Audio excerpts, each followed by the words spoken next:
Welcome to ethics bulletin. I'm doctor Samaram, ethics centre, Vijayawada. I am Pramila, ethics centre, Vijayawada. ముఖ్యాంశాలు: దేశ అభివృద్ధిలోనూ వ్యక్తిత్వ వికాసంలోనూ శాస్త్రీయ దృక్పథం అత్యంత ముఖ్యం. నాస్తికత్వంతోనే శాస్త్రీయ దృక్పథం పెంపొందుతుంది. నాస్తికోద్యమ నాయకులు గోరా.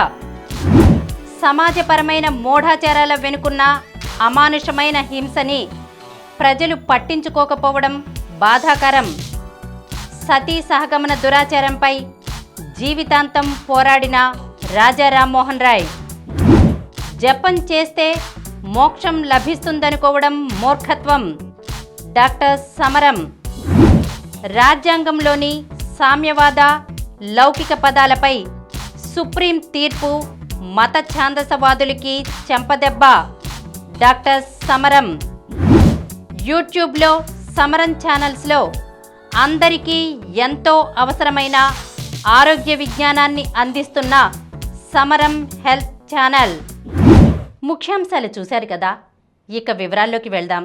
డాక్టర్ గారు, దేశాభివృద్ధిలోనూ వ్యక్తిత్వ వికాసంలోనూ శాస్త్రీయ దృక్పథం అత్యంత ముఖ్యం. నాస్తికత్వంతోనే శాస్త్రీయ దృక్పథం పెంపొందుతుంది అని గోరా గారు చెప్పిన మాటలను కాస్త వివరించండి. నిజమేనమ్మా, శాస్త్రీయ దృక్పథంతోనే దేశాభివృద్ధి జరుగుతున్నది నిజం. శాస్త్రీయ దృక్పథంతోనే కరెక్ట్గా దేశాభివృద్ధి సరిగ్గా జరగాలంటే, ఏ దేశమైనా చక్కగా అభివృద్ధి చెందాలంటే శాస్త్రీయ దృక్పథంతోనే. మనం అభివృద్ధి చెందిన దేశాలు తీసుకున్నట్లయితే అక్కడ చూసినట్టు అక్కడ శాస్త్రీయ దృక్పథంతో వెళ్ళి శాస్త్రీయ విజ్ఞానంతో పాటు శాస్త్రీయ దృక్పథం కావాలి. Scientific knowledge and scientific temper కావాలి. శాస్త్రీయ దృక్పథం అంటే శాస్త్రీయ సైంటిఫిక్ టెంపర్ అన్నమాట. అది తప్ప, ఎందుకంటే శాస్త్రీయ దృక్పథంలోతోనే విజ్ఞానం అభివృద్ధి చెందుతుంది. అది అందరూ తెలిసింది. శాస్త్రీయ దృక్పథం ఎంత ఉంటే, ఎంత తగ్గ ఉంటే విజ్ఞానం అంత అభివృద్ధి చెందుతుంది. సైన్స్ డెవలప్మెంట్ అలా ఉంటుంది. అదేవిధంగా సామాజికంగా, ఆర్థికంగా, విద్యాపరంగా అభివృద్ధి చెందాలంటే శాస్త్రీయ దృక్పథం కావాలి. ఇందులో డౌట్ లేదు. అదేంటి సార్ తెలుసుకున్నాం, వివరంగా తెలుసుకుని ఇవాళ మనం తప్పకుండా సైంటిఫిక్ టెంపర్ అనేది దేశాభివృద్ధికై, అలాగే దేశాభివృద్ధికి సంబంధించిన అన్ని రంగాల్లో, అది సైన్స్ కావచ్చు, ఆర్థికంగా కావచ్చు, సోషల్గా కావచ్చు, ఎడ్యుకేషన్ పరంగా కావచ్చు, అన్ని రంగాలు అభివృద్ధి చెందితేనే దేశం అభివృద్ధి చెందుతుంది. అంతే దేశం చెందాలంటే శాస్త్రీయ కావాలి. ఇది చాలా అవసరం. మనం అసలు దాన్ని గమనించకపోతే మన భారతదేశం అభివృద్ధి చెందకుండా ఉన్న కారణం ముఖ్యంగా శాస్త్రీయ దృక్పథం లేకపోవడమే కారణం అంటారు. అది ఎందుకో కూడా సార్ చెప్తాను. దక్షిణ దేశాలు శాస్త్రీయ దృక్పథం ఉండడం వల్ల ఎలా అభివృద్ధి చెందాయి, మన దేశం ఎందుకు అభివృద్ధి చెందకుండా పోయింది అనేదానికి కూడా కారణం ఏంటంటే మన దేశంలో సైంటిఫిక్ టెంపర్ చాలా తక్కువ. కారణం మతం వల్ల శాస్త్రీయ దృక్పథం పెంపొందకుండా పోయిందన్నమాట. అంచేత ఇంతే కాకుండా వ్యక్తిత్వ వికాసం అని అంటాం. వ్యక్తిత్వ వికాసం అంటే పర్సనల్ డెవలప్మెంట్ అంటే ఒడ్డు పొడుగు వెళ్ళి కాదు. మనిషి చక్కగా ఒక నాలెడ్జబుల్గా ఉండాలి. వాళ్ళు అభివృద్ధి చెందడమే కాకుండా అన్ని రకాలుగా కూడా వాళ్ళు ఒక థింకింగ్ ప్రాసెస్ లాజికల్గా ఉండాలి. ఒక సరైన దృక్పథం ఉండాలి వాళ్ళకమాట. ఒక వ్యక్తి అభివృద్ధి చెందుతూ ఒక ఇంకా దేశాభివృద్ధిని తోడ్పడేట్లుగా ఉండాలి. అవన్నీ ఏంటి మనం తెలుసుకుందాం. అంచేత వ్యక్తిత్వ వికాసానికి కూడా నాస్తికత్వం అలాగే శాస్త్రపదం కావాలి. అంచేత దేశం అభివృద్ధి చెందాలంటే శాస్త్రపదం ఎంత ముఖ్యం అనుకుంటున్నామో నాస్తికత్వం అంతకంటే ముఖ్యం. నాస్తికత్వం ద్వారానే శాస్త్రీయ దృక్పథం పెంపొందుతుంది. నాస్తికత్వం ద్వారానే పెంపొందిన గోరగా చెప్పిన అక్షరాల నిజం. సైన్స్ అభివృద్ధి ఎంత ముఖ్యమో సైంటిఫిక్ టెంపర్ కూడా అంతే ముఖ్యం. కేవలం సైంటిఫిక్ నాలెడ్జ్ డెవలప్ అయింది మాత్రాన అది అవుతుంది. అంతే విషయం గుర్తుంచుకొని ఇక మనం అసలు తేలిక ముందు అసలు శాస్త్రీయ దృక్పథం, దీన్ని సైంటిఫిక్ టెంపర్ అంటారు. మన రాజ్యాంగంలో కూడా సైంటిఫిక్ టెంపర్ అని 51 AH ఆర్టికల్లో fundamental duties of the citizens of ఇండియాలో పేర్కొనబడింది. What is the scientific temper? దాన్ని శాస్త్రీయ దృక్పథం అంటాం. శాస్త్రీయ దృక్పథం ఏదంటే లాజికల్ థింకింగ్కి, సమస్యల పరిష్కారానికి, నిర్ణయాలు తీసుకోవడానికి మూలం. This is fundamental. ఏదికి? లాజికల్ థింకింగ్ అంటే రీజనింగ్గా ఆలోచించడానికి, లాజికల్గా ఆలోచించడానికి, లాజికల్ థింకింగ్, అలాగే సమస్యల పరిష్కారానికి కూడా, అలాగే నిర్ణయాలు డిసిషన్ మేకింగ్, నిర్ణయాలు తీసుకోవడానికి డిసిషన్ మేకింగ్కి scientific temper very very important. ఇది ఇంకో రకంగా చెప్పాలంటే it is a fundamental of rational thinking, problem solving, decision making. అంటే ఫండమెంటల్. ఏదైనా సరే మనం ఏదైనా పని చక్కగా జరగాలంటే, సైన్స్ అభివృద్ధి చెందాలన్నా, లేకపోతే విద్యాపరంగా అభివృద్ధి చెందాలన్నా, సామాజిక అభివృద్ధి చెందాలన్నా, దానికి తీసుకునేటి నిర్ణయాలకి, ఆలోచనలకి సైంటిఫిక్ థింకింగ్ అనేది ఫండమెంటల్, మూలమైనటువంటి సిద్ధాంతం. సైంటిఫిక్ టెంపర్ ఉన్నప్పుడే ఈ లాజికల్ థింకింగ్ కానీ, లేకపోతే ఇక సమస్య ప్రాబ్లమ్ సాల్వింగ్ కానీ, డిసిషన్ మేకింగ్ కానీ కరెక్ట్గా ఉంటుంది. అది లేకుండా చేయొచ్చు, కానీ అది ఇంప్రాపర్గా ఉంటాయి. అందుకే లాజికల్ థింకింగ్ అనేది వీటికి దిస్ ఈజ్ ఫండమెంటల్. అన్నిటికీ మూలం ఏది ఫండమెంటల్? శాస్త్రీయ దృక్పథం, scientific temper. That is very very important. ఇది ఘోరాగా చాలా స్ట్రెస్ చేసి చెప్పారు. ఇది మనం ఇంకా ముందు వెళ్దాం, చూపుకుందాం. ఘోరాగా చెప్పింది ఎంత ముఖ్యం ఉందో చెబుతాం. శాస్త్రీయ దృక్పథాన్ని సైంటిఫిక్ టెంపర్ అని ఇంతవరకు చెప్పుకున్నాం కదా, శాస్త్రీయ దృక్పథం అంటాం. సాధారణంగా మనం సైంటిఫిక్ నాలెడ్జ్, సైంటిఫిక్ టెంపర్ని యూజ్ చేసేస్తాం. వాళ్ళు అంటే సైన్స్ కొంచెం తెలియాలి, శాస్త్రపరంగా తెలుసుకోవాలి. సైన్స్ అది తెలివి ఉపయోగిస్తారు. Scientific knowledge, scientific temper, scientific knowledge, scientific temper అని ఉంటారు. What is scientific temper? Scientific temper అని అంటాం. అంటే సైంటిఫిక్ టెంపర్ అని చెప్పుకుంటూ ఉంటాం. ఏంటంటే సైంటిఫిక్ టెంపర్ అనేది ఏంటంటే ముఖ్యం ఏంటంటే క్వశ్చనింగ్. ఎందుకు, ఏమిటి, ఎలా. ప్రశ్నించడం, ముందు ప్రశ్నించడం వస్తుంది, పరిశీలించడం వస్తుంది, పరీక్షించడం వస్తుంది, దాంట్లోంచి సరైన సత్యం వస్తుంది. గోరా గారు సైంటిఫిక్ నాలెడ్జ్, సైంటిఫిక్ టెంపర్కి పెరగాలంటే దానికి నాస్తికత్వమే కావాలి అన్నారంటే, నాస్తికత్వానికి గోరా గారు మూల సూత్రాలు 3 చెప్పారు. వాస్తవికత, సంఘదృష్టి, వ్యక్తిత్వం. ఇప్పుడు గుర్తుంచుకో, ఈ 3 మీద మనం ఇప్పుడు ముందు చెప్పేది ఎలా వస్తుంది. సత్యం, వాస్తవికత అంటే సత్యం. ఏదైనా నిజ నిర్ధారణ చేసుకోవాలి. నిజ నిర్ధారణ చేసుకోవాలంటే కావాల్సిన ఏంటి? ప్రశ్నించడం. ప్రశ్న కావాలి. మూఢంగా నమ్మడం లేదు. పెద్దవాళ్ళు చెప్పారనో, లేదా పాత పుస్తకాలు పాత గ్రంథాలు రాసిందనో, లేదా మతంలో చెప్పబడి ఉందనో, లేదా ఇంకో ప్రవక్త చెప్పాడనో నమ్మవద్దు. ఆ చెప్పిన దాంట్లో నిజం ఎంత ఉంది? ప్రశ్నించు, పరిశీలించు, పరీక్షించు, జీవితంలో దాన్ని అన్వయించు చూడు. జీవితానికి అన్వయించి చూడు, ఈ సమాధికి అన్వయించి చూడు, ఈ వ్యక్తిత్వానికి అన్వయించి చూడు. అంచేత వాస్తవికత అంటే సత్యము. సత్యం అనేది గీటురాయి. రెండోది సంఘదృష్టి. ఏ విషయాన్ని సరే సమానత్వం. సంఘదృష్టి అంటే సమానత్వం, అందరికీ సమానంగా సామాజిక న్యాయం, సమానత. వాస్తవికత, సంఘదృష్టి. సంఘదృష్టిలో ఏంటి? సమానత మూలం, సమానత. ఇంకోటి సామాజిక న్యాయం. సామాజిక న్యాయంతోనే సమానత కలుస్తుంది. సమానతలోనే సామాజిక న్యాయం ఉంది. అందరు మనుషులకి సమానమైనటువంటి అవకాశాలు కావాలి, సమానమైనటువంటి సదుపాయాలు కావాలి. అంటే వాస్తవికత, సంఘదృష్టి, వ్యక్తిత్వం. అసలు ఏదైనా సరే వ్యక్తిని మర్చిపోవద్దు. వ్యక్తి మూలం. Man is master.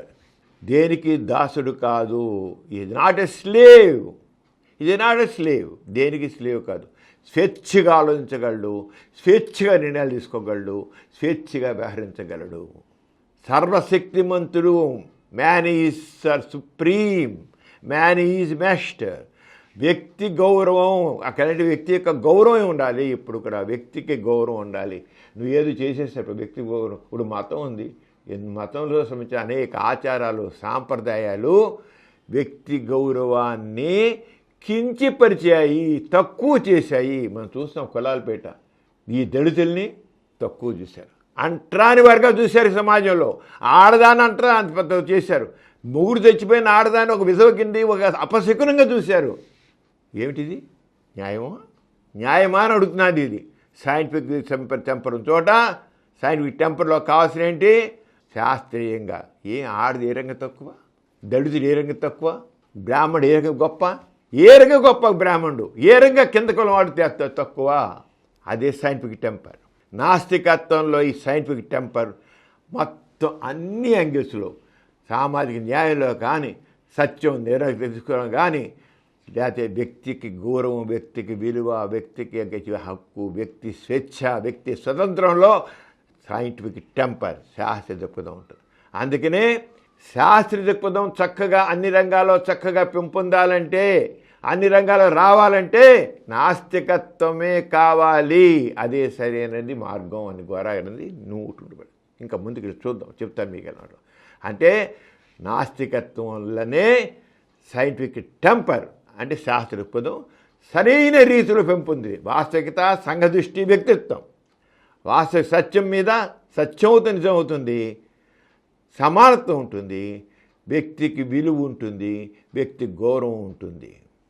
అవి లేదే ఈ మూడింటిని ఇగ్నోర్ చేసి ఏ ధర్మం, ఏ మతం చెప్పినా, ఏ మత సిద్ధాంతం అయినా, ఏ సైన్స్ అయినా, ఏది చేసినా సరే తప్పే. అది శాస్త్రపదం కాదు. శాస్త్రపదంలో మనిషిని మరిచిపోవడానికి వీలు లేదు, మనిషి గౌరవాన్ని మర్చిపోవడం లేదు, మనిషి విలువను మర్చిపోవడం లేదు, మనిషి కించపరచడానికి వీలు లేదు, మనిషిని ఉన్నత స్థానంలోనే ఉంచాలి. గోరాగారు చెప్పిన. అందుకే నాస్తికత్వం గోరాగారి విషయం చెప్తే సైంటిఫిక్ టెంపర్ అనేది నాస్తికత ద్వారా వస్తుందని ఎలా ఇంకా చెప్తున్నాను. మరి తీసుకుంటే అతి మూలంగా మనం ఏమో చెప్పుకున్నాం, సైంటిఫిక్ టెంపర్ ముఖ్యంగా ప్రశ్నించడం, పరిశీలించడం, పరీక్షించడం. ఈ సైంటిఫిక్ టెంపర్ అంటే శాస్త్రపదం అనేది ఎప్పటి నుంచో ఉంది. కానీ మతం ఎప్పుడైతే ఎక్కువ ప్రాబల్యం సంపాదించిందో, అక్కడ మనుషుల్ని అణిచివేయడం మొదలెట్టిందో, అసమానతలు తెచ్చిపెట్టిందో, అప్పటి నుంచి సైంటిఫిక్ టెంపర్ అనేది తగ్గిపోయింది. మొదటి ఇప్పుడు మొట్టమొదటి వేదాలు వచ్చాయి. వేదాలు ఇప్పుడు వచ్చాయి క్రీస్తు పూర్వం 600 నుంచి 1200 సంవత్సరాల ముందు వేదాలు మొదలయ్యాయి. పుట్టే అంటే అది రాశారు వేదాలు. ఏదో బ్రహ్మ నోట్లోంచి వచ్చాయి, ఇంకో దేవుడి నోట్లోంచి వచ్చాయి, ఏం కాదు. క్రీస్తు పూర్వం 1500 సంవత్సరాల నుంచి 600 సంవత్సరాల మధ్య కాలంలో వేదాలు రచింపబడ్డాయి. వేదాలు వచ్చాయనుక వేదాలు రచింపబడ్డాయి. ఆ తర్వాత ఎప్పుడైతే ఈ మతం వచ్చిందో సమాజంలో రకరకాల అసమానతలు వచ్చాయి, మనుషుల మధ్య గోడలు వచ్చాయి, విలువలు మనుషుల మధ్య విలువల్లో తేడా వచ్చింది, ఒకళ్ళు ఎక్కువ ఒకటి తక్కువ. అలా రకరకాల మూఢనమ్మకాలు వచ్చాయి. స్వర్గం, నరకం అని, మోక్షం అని, పాపం అని, పుణ్యం అని, అదృష్టం అని, దురదృష్టం అని, కర్మ సిద్ధాంతం, పూర్వజన్మ, పునర్జన్మ. నువ్వు ఈ జన్మలో తప్పు చేస్తే వచ్చే జన్మలో నువ్వు ఇంకోటి చేస్తావు, ఇంకో కుక్క అయిపోతావు, నక్క అయిపోతావు, క్షుద్ర జీవి అయిపోతావు. నువ్వు ఈ సంవత్సరంలో ఈ జన్మలో పేదవాడకు ఉన్నావంటే నీ కర్మ. అంటే పేదవాడు ఏం చేశాడు? పేదవాడు నువ్వు అలా ఉన్నాను కాను, దేవుడు నువ్వు చేసిన కర్మ, నీ కర్మలు అనిపిస్తున్నావు అంతే. కాదు చెప్పింది, మతం చెప్పింది కదా, మత గురువు చెప్పాడు కదా, నా కర్మట అని వాడికి వాళ్ళు వ్యక్తిత్వం పోయింది, కర్తృశక్తి పోయింది, పనికి రాకుండా తయారాడు. ఎక్కడుంది? ఇవన్నీ పుట్టించారు. అలాగే జపం చేయి, మోక్షం వస్తుంది, స్వర్గానికి వెళతాం. ఇలాంటివి జపాలని ఇవన్నీ అవన్నీ యోగా గీగా చెత్త చెదారమంతా ఎంతకాలం మనుషుల బుర్రలన్నీ చెత్త చెదారతో నింపేసింది ఈ మతం. చార్వాకుడి. ఇప్పుడు మీరు తెలిసి దేవుడు అలా అర్పణ ఇస్తారు, చనిపోయిన వాళ్ళకి నీళ్ళు అర్పణిస్తున్నారు. ఆ నీళ్ళు పైకి వెళ్తున్నాయా? మళ్ళీ వచ్చి కిందే పడుతున్నాయి. నదిలో కూర్చుంటున్నాం, తర్పణం చేస్తున్నాం, జలతర్పణం. వెళుతున్నాయి స్వర్గానికి. అడిగి ఎక్కడైనా స్వర్గానికి లేయా? నీ కళ్ళ ముందు కింద పడుతున్నాయి. వర్షాలు కురుస్తుంటే వరుణ దేవుడు సృష్టించాడు, వర్షాలు ఎందుకు కురవట్లేదు? ఈ వర్షాలు నీళ్లు పెడితే నీ వర్షాలు కురడానికి కారణాలు ఇలా అయ్యి ఉంటాయి. సైన్స్ అప్పుడు ఇంకా సైన్స్ డెవలప్ కాల. మేఘాలు వస్తున్నాయి, ఎండలు కాస్తున్నాయి, మేఘాలు వస్తున్నాయి, ఆ మేఘాలు వర్షిస్తున్నాయి, పంటలు పండుతున్నాయి. అంతకు వరుణ దేవుడు లేదు, ఏం లేదు. ఆ రోజు చార్వాకుడు ప్రతిదాన్ని ప్రశ్నించమన్నాడు. చార్వాకులు వాళ్ళు వేసే అప్పుడు క్రీస్తు పూర్వం 400 నుంచి 500 శతాబ్దాల ముందు ఉన్నారు. క్రీస్తు ముందు వేదాలు వచ్చాయి, తర్వాత చార్వాకులు వచ్చారు. చార్వాకులు వచ్చి కూడా వాడు కూడా శాస్త్రీయ దృక్పథాన్ని పెంచడానికి కృషి. ఎందుకని వచ్చే శాస్త్రం అవసరం అయినప్పుడు మూఢనమ్మకాలు తెగ పెరిగిపోయాయి, అసమానతలు తగ్గొచ్చేసాయి, అన్నీ అయిపోయాయి. అదే తర్వాత మనకి బుద్ధుడు వచ్చాడు. బుద్ధుడు కూడా క్రీస్తు పూర్వం 400 నుంచి 500 శతాబ్దాల క్రీస్తు పూర్వమే 400-500 శతాబ్దాల ముందు బుద్ధుడు కూడా మూఢనమ్మకాలని, బలుల్ని, జంతువులు ఏంటి దేవతలకి జంతువు బలులు ఇస్తే నరబలుల దాకా వెళ్ళిపోయారు. నరబలులు ఇచ్చారు ఆ రోజుల్లో. దేవతను ప్రసన్నం చేయడానికి నరబలులు ఇచ్చారు. నో, తప్పిదన్నాడు బుద్ధుడు. తనకున్న సామ్రాజ్యాన్ని ముందు జనాలు చేత సామ్రాజ్యాన్ని ఊరుకుని బయటకు వచ్చాడు బుద్ధుడు. సైంటిఫిక్ టెంపరమెంట్స్లో ప్రయత్నం చేశాడు. అలాగే సోక్రటీస్, గ్రీకు తత్వవేత్త, అతను క్రీస్తుకు పూర్వం 300-400 సంవత్సరాల ముందు వచ్చాడు సోక్రటీస్. గ్రీకు ఎథెన్స్ నగరంలో ఉన్నాడు అతను. అక్కడ ఏదన్నాడంటే, నువ్వు ఏది కూడా మూఢంగా నమ్మవద్దు, ప్రశ్నించు, పరిశీలించు, పరీక్షించు, పెద్దాన్ని ప్రశ్నించు. ఎందుకు, ఏమిటి, ఎలా, ఇదే 3 అడగమన్నాడు. నీ జ్ఞానం పెంచుకో, అన్నీ నీ తెలుసు అనుకోకు. గ్రంథాల్లో చెప్పారు, మత గ్రంథాలు చెప్పారు, నమ్మకు. ఎలా ఎందుకు అవుతుంది, ఎలా అవుతుంది, ఎందుకు అవుతుంది, ఏమిటి, పాపం అంటే ఏంటి, నరకం అంటే ఏంటి, స్వర్గం అంటే ఏంటి, ప్రశ్నించు, నిరూపించమను. సత్యాన్ని అన్వేషణ చెయ్యి, ప్రశ్నించు. ఆయన ఒకటి ఎవరైనా సరే ప్రశ్నించు, పరిశీలించు, పరీక్షించు, గుడ్డిగా నమ్మకు అన్నాడు. అది దేనికి వ్యతిరేకం, మతానికి వ్యతిరేకం. ఎంత ప్రచారం చేశాడంటే అతను సోక్రటీస్ చేసింది. ఆ ఎథెన్స్ నగరంలో నడుస్తూ కూడా రోడ్డుకి వెళ్తూ కూడా ప్రతి వాడిని ఏమయ్యా ఏంటంటావు ఇది అని అడిగేవాడు. ఏం చేద్దామండి, దేవుడు అలా చేశాడండి. ఏంటి నువ్వు ఇలా అడుక్కున్నావు, దేవుడు నన్ను పుట్టించాడండి, నా కర్మ అండి, నా కర్మ అన్న. నో, కర్మ అంటే ఏంటి, ఏరగ కర్మ, ప్రశ్నించు. ఎప్పుడు తెలిసాడు మతం వణికింది. అమ్మో, మతం పునాదులు దిగుతాయని చివరికి అప్పుడున్న మతవాదులు, అక్కడ రాజులు చివరికి సోక్రటీస్ విషయం చంపారు. విషయం తాగించి చంపారు వాళ్ళు, బలవంతం విషయం తాగి. నేను సత్యం కోసం నేను ప్రాణాలను అర్పిస్తాను, కానీ నేను మాత్రం మాత్రం మూర్ఖంగా ఈ మతాలను నమ్మని చెప్పను, మత సిద్ధాంతం నమ్మని చెప్పను అన్నాడు. చార్వాకులు, బుద్ధుడు, సోక్రటీసు ఈ రంగా ఆలోచిస్తారు. ఇది అయిపోయాక ఇక అలా తీసిన చేత శాస్త్రీయ దృక్పథం ముందు తీసుకున్నప్పుడు ఆలోచిద్దాం. మన దేశంలో కూడా శాస్త్రీయ విజ్ఞానం పెరిగింది. శాస్త్రీయ విజ్ఞానం, శాస్త్రీయ దృక్పథం అంటాం. ఈ దీంట్లో ఇప్పుడు చూడు, మన దేశంలో శాస్త్రీయ దృక్పథం లేకపోతే మన అభివృద్ధి చెందలేని చెప్తాం. దక్షిణ దేశాలు ఎందుకు వెళ్ళిపోయాయి, రష్యా ఎందుకు ముందుకు వెళ్ళిపోయింది, ఫ్రాన్స్ ముందుకు ఎందుకు వెళ్ళింది, ఇంగ్లాండ్ ముందుకు ఎందుకు వెళ్ళింది, అమెరికాలో ఎందుకు వెళ్ళిపోతుంది. ఒక రాకెట్ తయారు చేసాకో, శ్రీహరికోటలో రాకెట్ తయారు చేసి ఇస్రో వాళ్ళు శ్రీహరికోటలో ఆ రాకెట్ తీసి ముందు నమూనా తీసుకెళ్ళి వెంకటేశ్వర పాదాల ముందు చేసి ఒక నమూనా పెట్టి ఇది మా యొక్క ప్రయోగం సఫలీకృతం చేయమని అంటారు. అది ఫెయిల్ అయిపోయినకో దేవుని దయలేదంటారు, సక్సెస్ అయినకో దేవుడికి ఇది ఉందంటారు.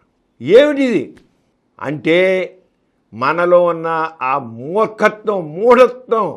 రాకెట్ పైకి వెళ్ళేదంటే దేవుని దేవుల పోట్ల, ఫెయిల్ అయితే దేవుడి సైన్స్ సంబంధించి సరైన లేకపోతే, టెక్నాలజీ సరిగ్గా లేకపోతే, సరైన ఫెయిల్ అప్పబట్టి, వారు సరిగ్గా చేయబట్టి ఫెయిల్ అయ్యి, అంతేకరికేం కాదు. అందుకనే మన దేశం వల్ల వెనకడిపోయింది మూఢనమ్మకాలతో. సైన్స్ ప్రయోగాలు మనం ఎక్కువ చేయలేకపోతున్నాం. ఎప్పుడు కుదిరాగానే చదివి ఏం చేద్దాం, దేవుడి దగ్గర లేదు. అంతేకాని ఈ ఫెయిల్యూర్కి మూలం ఏంటి అనేది మనం చూడలేదు. ఇప్పుడు ఆర్యభట్ట మన ముందు తక్కువైన, మన భారతదేశం కూడా మంచిది, చాలా సైన్స్ విషయం ముందు బాగానే తక్కువేం లేదు. మన భారతదేశం కూడా క్రీస్తు పూర్వం 475-550 మధ్య కాలంలో ఆర్యభట్ట మన దేశంలో ఆర్యభట్ట శాస్త్రజ్ఞుడు. మన దేశంలో కూడా ఆర్యభట్ట క్రీస్తు పూర్వం 475-550 మధ్య అతను ఉన్నాడు మన భారతదేశం. అతను మనవాడు, భారతీయ శాస్త్రజ్ఞుడు మొట్టమొదటి. ఇతను ఎంత గొప్ప శాస్త్రవేత్త, ఖగోళ శాస్త్రవేత్తుడు, గణితంలో కూడా పెద్ద సిద్ధాస్తుడు. గణితంలో కూడా ఈ సౌర వ్యవస్థ భ్రమణం గురించి, సూర్యుడు తిరగడం, భూమి తిరగడం, వీటన్నిటి గురించి, అసలు ఈ యూనివర్స్లో ఇవన్నీ వాటి భ్రమణం ఎలా, నక్షత్రాలు ఎలా ఉన్నాయి, ఎలా మోతున్నాయని కూడా అప్పటికేమీ ఈ టెలిస్కోపులు ఏం లేవు. ఎంత ఇంటెలిజెంట్ ఫెలో అంటే అంత ఇంటెలిజెంట్ ఫెలో. చివరికి ఆయన చేసింది సౌర వ్యవస్థ భ్రమణం, ఉజ్జాయింపు, త్రికోణమతి, సున్నా, మ్యాథమెటిక్స్లో సున్నా, ఇంత సున్నా ఇంకేముంది, 1, 2, 9 దాకా అయిపోద్ది. 1, 2, 3, 4, 5, 9 లేక గణితం పెరగల. సున్నా వచ్చాకే రెవల్యూషన్ గణితంలో. ఆ సున్నా కనబడి భారతీయ శాస్త్రం ఆర్యభట్ట ప్రపంచానికే సున్నా ఒక ఇంపార్టెన్స్ చెప్పింది ఆర్యభట్ట. మరి ఎంత గొప్ప ఇంకా ఎన్నో సిద్ధాంతాలు పెట్టాడు. కానీ ఆర్యభట్ట తర్వాత ఎందుకు ఇంకా రాలేదు? సమాజంలో శాస్త్ర విజ్ఞానాన్ని అంతా దేవుడు. ఊరికే కథలు, పుష్ప విమానాలు అన్నారు, ఏంటో చెప్పారు. ఒకటి చేసింది లేదు. కబుర్లు, కవితల్లో వర్ణనలు ఉంటాయి సావా. కవి వర్ణనలు చాలా గొప్పగా ఉంటాయి.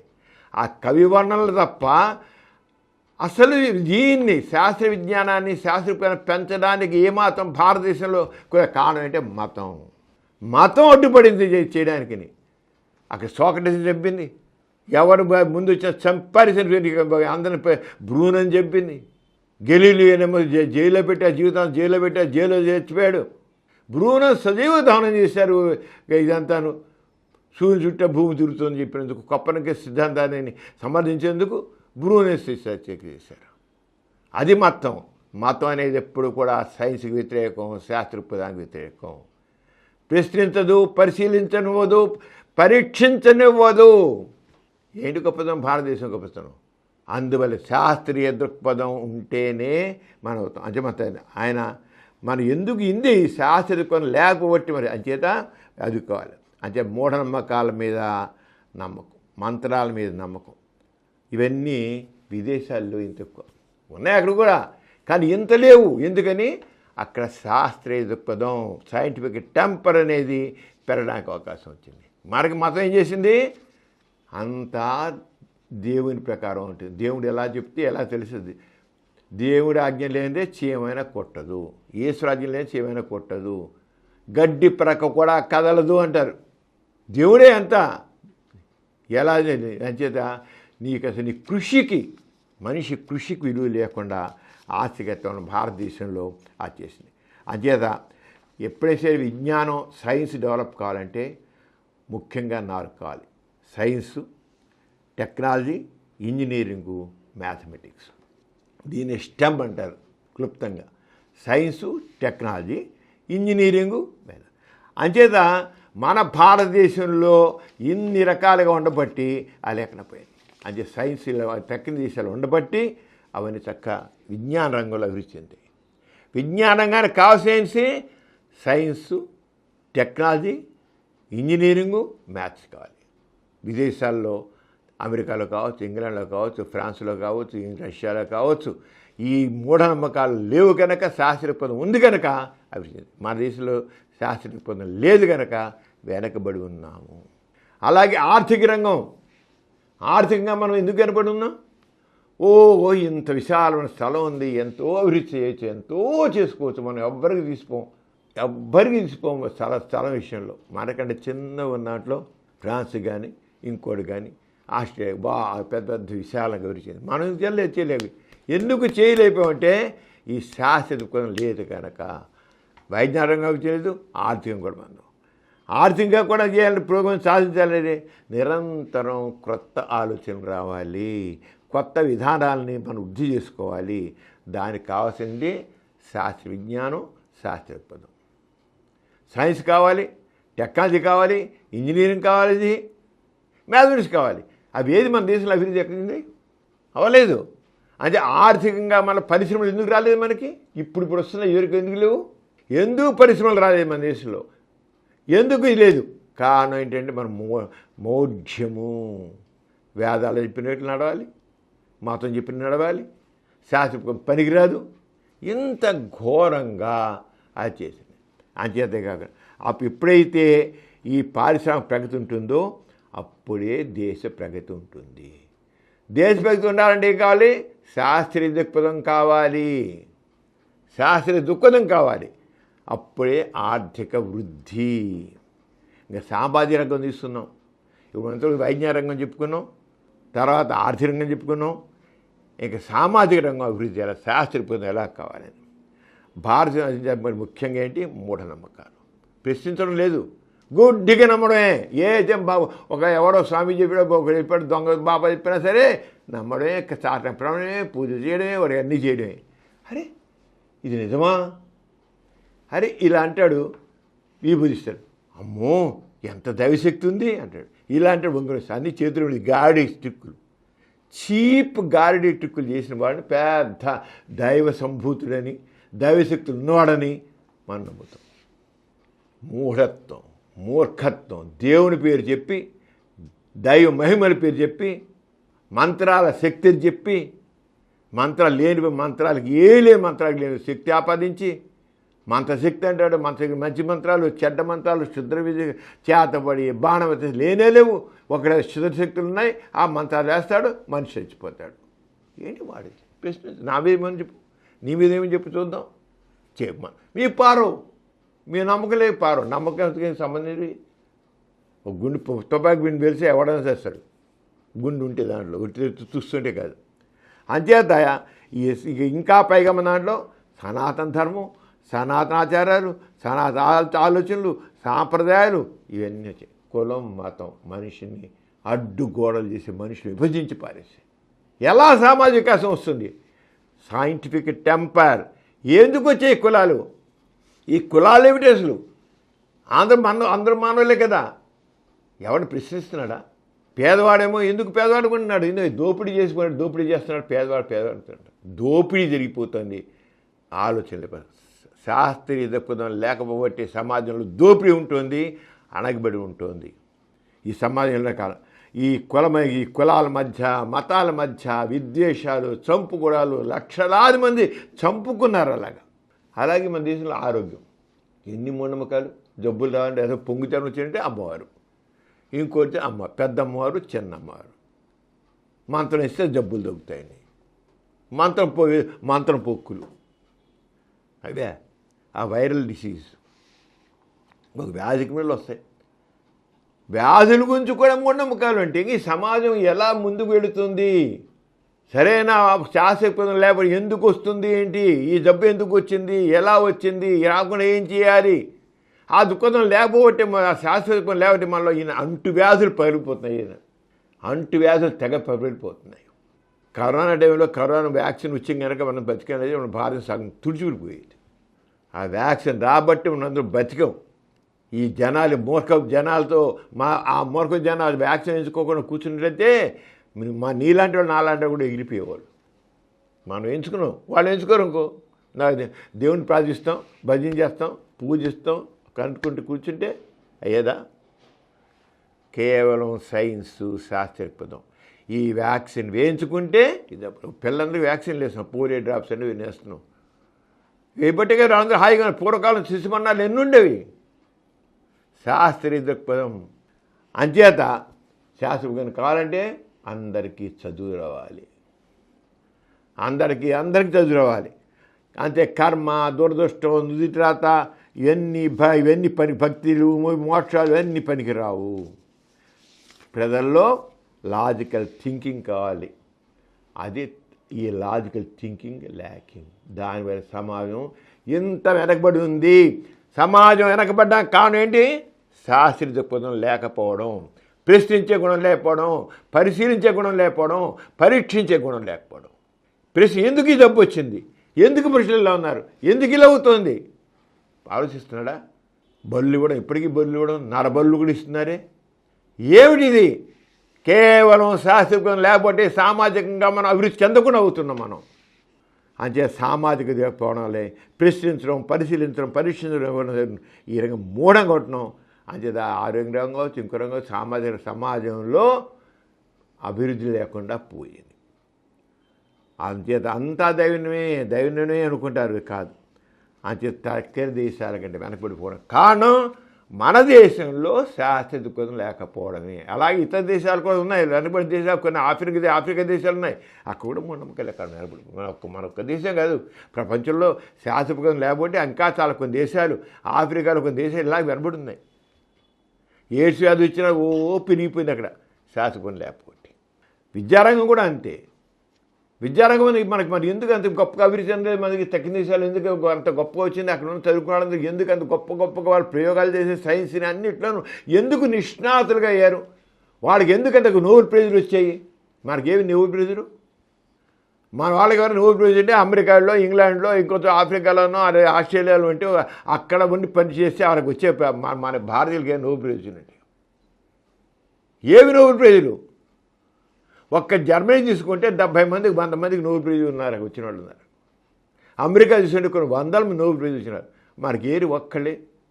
నోబెల్ ప్రైజ్ అనేది అంత గొప్ప నిష్ణాతుల పరిశోధనలో ముందున్న వాళ్ళకి ఇస్తారు. ఏదో అంత వైజ్ఞానికంగానే ఎక్కడో ఒకడో ఇద్దరా, అంతేనా? ప్రపంచ జనాభాలో మనం ఎంతో ఎక్కువ ఉన్నాం. ఏది కారణం విద్యారంగంలో కూడా శాస్త్ర దృక్పథం లేకపోవడం కారణం, దానిలో శాస్త్ర విజ్ఞానం పెరగకుండా పోవడం కారణం. ఎందుకు విద్యారంగంలో మనం చదువుకుంటున్నారు? ఎందుకు సైంటిస్టులు తయారవట్లేదు ఇక్కడ? అక్కడ ఎందుకు అంతమంది సైంటిస్టులు ఉన్నారు? ఎందుకు అంతమందికి నోబెల్ ప్రైజులు వచ్చాయి? ఇక్కడ ఎందుకు రావట్లేదు? ప్రశ్నించండి. శాస్త్ర దృక్పథం లేకపోవడం వల్లే నా కర్మ, నా దురదృష్టం, నేను ఇంతే చేయగలను, నా శక్తి ఇంతే అనుకోబడి. శక్తి అంతే కాదు, శాస్త్ర దృక్పథం లేవడం కూడా. అందుకని విద్యారంగం బాగా చిక్కి మంచి మంచి సైంటిస్టులు తయారవ్వాలంటే శాస్త్ర దృక్పథం కావాలి.